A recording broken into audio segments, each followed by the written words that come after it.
Okay, so today we're going to talk about how willpower is developed. Now, that's willpower is developed by making a conscious effort to make a change or to do something that you do not want to do. So that means when you have to go to work in the morning, or when you have to do your dishes, or do your laundry, or anything really, it's about making a conscious effort to say that I'm going to do this or I want to do this, even if you really don't want to do it. Because if you don't, you're really just subject to your environment and you kind of make yourself a victim. Reacting to whatever's going on in your environment when you don't want to do it, instead of making an effort to be assertive and meeting it head on, it's a defensive mechanism and it's likely to develop into a victim mentality.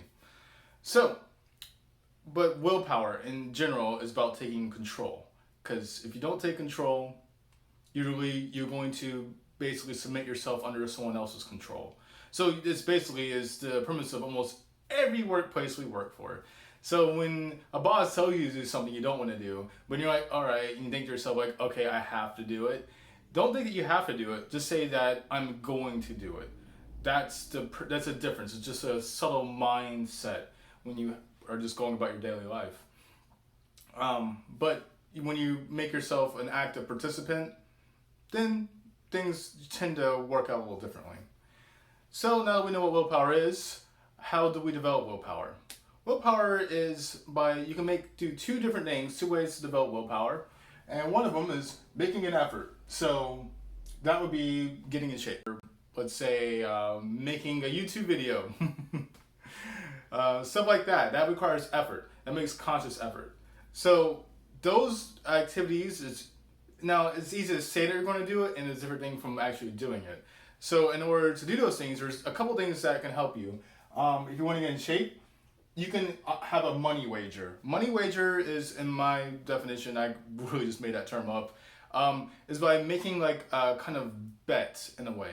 For example, I was in college, and for a while I had a scholarship, and I was doing terrible in college. All I was doing was playing Magic the Gathering. So they took the scholarship away.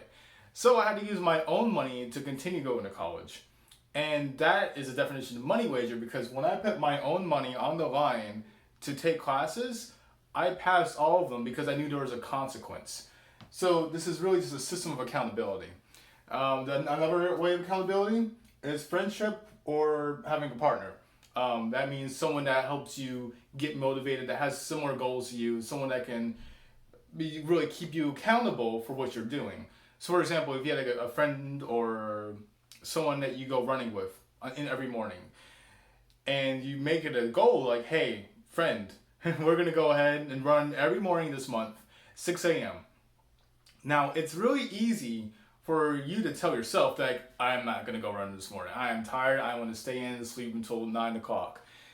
But it's a lot harder to tell yourself that and someone else. So when you have a friend or partnership way of accountability, you basically make it, there's like a two-step goal basically. Like, hey, I have to talk to this person, and then, oh boy, if I talk to that person, I feel like I'm gonna let them down, or I feel like if they're gonna go run without me, then I feel like I'm missing out. So that's an easy way for you to slowly develop your own willpower by basically joining your willpower with someone else's.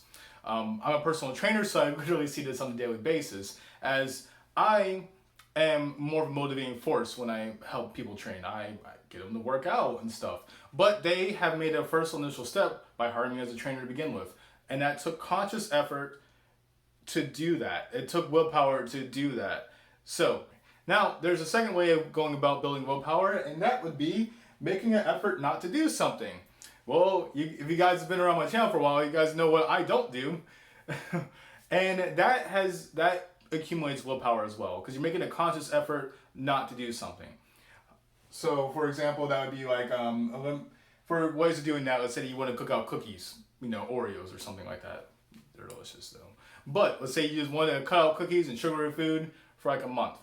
Now, the key ways of doing this way is like eliminating reminders. So basically, get rid of all your Oreos. If you have sugary food in your house that even reminds you of Oreos, get rid of them. And finding better uses of your time. So let's say that you got rid of Oreos and you just always think about Oreos. find something else to do your time. Find recipes on how to make salads, or maybe some like whole grain or some healthy alternatives instead of eating Oreos. Now, I will tell you that when it comes to building willpower, there are certain levels. When I was on NoFap, which everyone knows that already, I noticed that my willpower is increasing, and going higher and higher and higher. Like it was easier for me to do stuff, until the point where I no longer felt a desire to masturbate or fap. So at that point, my willpower had actually started declining. I know it's ironic, right? Because there was no longer a struggle, there was no longer a fight of developing willpower because it came second nature to me to not do that. So it wasn't like, oh, I was like, oh, okay, not fap, not fap. No, it was just, okay, move on about your daily life. And at that point, my willpower started decreasing because there was no longer any resistance. So I'd have to find other things to increase my willpower. For example, I've been taking the cold showers for about 6 months, every single morning now. And that taught me and actually motivated me to make this video of like, that's me making a conscious effort to do something I don't want to do. I feel 10 times better after I take that cold shower. Even though right before I get into that cold water, I don't want to do it. But after I get out of it, I feel much, much better. Anyways, that's all I have to talk about willpower for. If you guys are interested in more videos like this, leave me a comment, let me know, subscribe. I'll try to upload more often. I know I said it in the past, but I think I'm going to make a real effort to do it this time. Later.